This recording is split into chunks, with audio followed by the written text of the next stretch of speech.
نبی صلی اللہ علیہ وسلم نے فرمایا العبد آمن من عذاب اللہ ما استغفر اللہ، بندہ جب تک اللہ سے استغفار کرتا رہتا ہے اس وقت تک اللہ کے عذاب سے محفوظ رہتا ہے.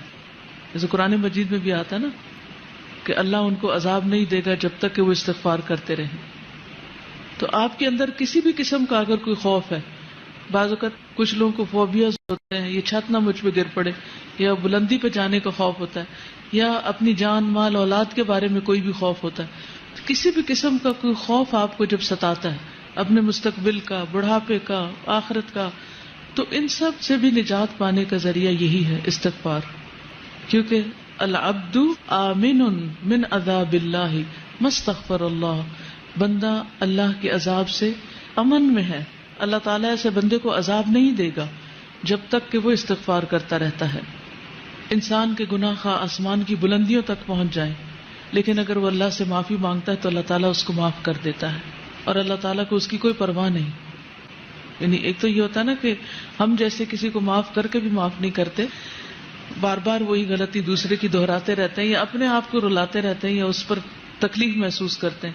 لیکن اللہ سبحانہ وتعالیٰ اتنی وسعت والا ہے، علم والا ہے، حلم والا ہے کہ اس کو کسی بھی ایسی چیز کی کوئی پرواہ نہیں کہ وہ کس کا کتنا بڑا قصور معاف کر دے. اس کے خزانوں میں کوئی کمی نہیں آتی، اس کے لیے کچھ مشکل نہیں، نہ اس کے اندر بخل ہے اور نہ کسی قسم کا کوئی حسد ہے، وہ خوشی سے معاف کرتا ہے. بس شرط یہ ہے کہ ہم معافی مانگنے والے ہوں. اور ہر انسان خطا کار ہے، اور بہترین خطا کار وہ ہیں جو بہترین اور بہت زیادہ توبہ کرنے والے ہیں، التوابون ہیں. اور پھر یہ بھی خوشخبری ہے کہ آپ کے گناہ نیکیوں میں بدل جائیں گے. یعنی جو غلطیاں، کوتاہیاں، کمیاں ہو گئی وہ الٹا نیکی میں بدل جائیں گی. اور خصوصاً جب انسان استغفار کرتا ہے اور جیسے کوئی نیا مسلمان ہوتا ہے. اسی طرح اپنی بک آف ڈیڈ کے بارے میں کبھی کبھی ہمیں ضرور فکر لگتی ہے کہ پتہ نہیں اس میں کیا لکھا ہوا، کس درجے کا سامنے آئے گا، اور اسے دیکھ کر ہماری کیفیت کیا ہوگی، ہمیں اتنی شرمندگی ہوگی، ہم اسے فیس کر سکیں گے یا نہیں. تو جو شخص چاہتا ہے کہ اپنا صحیفہ دیکھ کر خوش ہو جائے، اسے چاہیے کہ استغفار کی کثرت کر دے، کیونکہ اس میں سے وہ سارے انوانٹیڈ چیزیں رب ہو جائیں گی، اریز ہو جائیں گی، صاف ہو جائیں گی. جیسے بچے کام کرتے ہیں نا، ہوم ورک کرتے ہیں اور بڑے کانشیسلی کرتے ہیں، پھر اگر کوئی ایکسٹرا ڈاٹ بھی لگ جائے تو فوراً ربڑ لے کے اس کو مٹانے لگتے ہیں، یا وائٹنر لے کے اس کو، کہ یہ نظر نہ آئے. تو اسی طرح ہم بھی ہر روز اپنا ہوم ورک کر رہے ہیں آخرت کے لیے، اور کچھ نہ کچھ دھبا اس میں لگا ہی بیٹھتے ہیں، نہ چاہتے ہوئے بھی کہیں نہ کہیں کچھ ہو جاتا ہے. تو اس کے لیے بہترین طریقہ کیا ہے کہ ہم ساتھ ہی استغفار کا وائٹنر پھیر دیں، اور اتنا خوبصورت رجسٹر ہو کہ دیکھ کے دل خوش ہو جائے. جیسے ایک ٹیچر بچے کا کام دیکھ کر خوش ہو جاتی ہے نا کہ ایکسیلنٹ، بہت ہی بہترین ہے. تو اللہ سبحانہ وتعالی ہمارا عمل دیکھیں اور خود ہم اس کو دیکھیں تو ہم خوش ہو جائیں.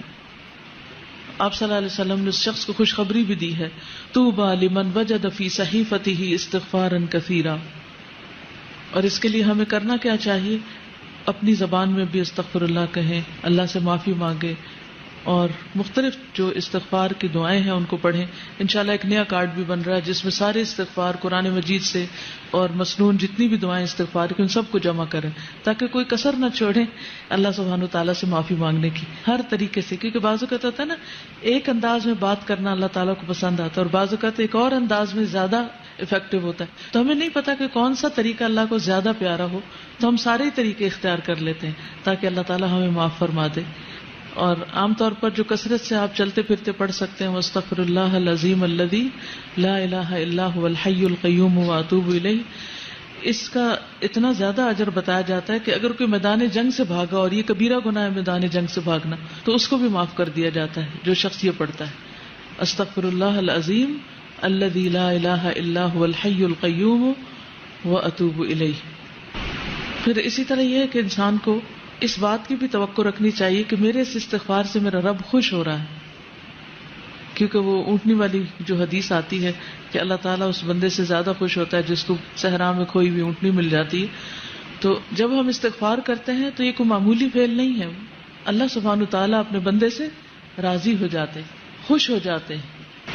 اور پھر آئندہ کے لیے گناہوں سے ڈرتے بھی رہنا چاہیے. یہ نہیں کہ انسان دلیر ہو جائے کہ اللہ تعالیٰ خوش ہوتے ہیں تو پھر میں اور جی بھر کے گناہ کر لوں.